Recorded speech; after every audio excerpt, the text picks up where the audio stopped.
I have a theory that every song has a unique range of physical speed.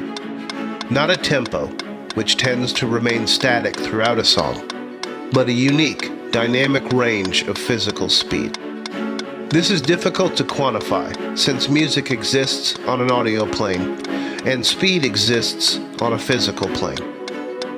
But if we take an existing song and add an instrument, one that produces both speed and sound, we can begin to understand how fast the song really is.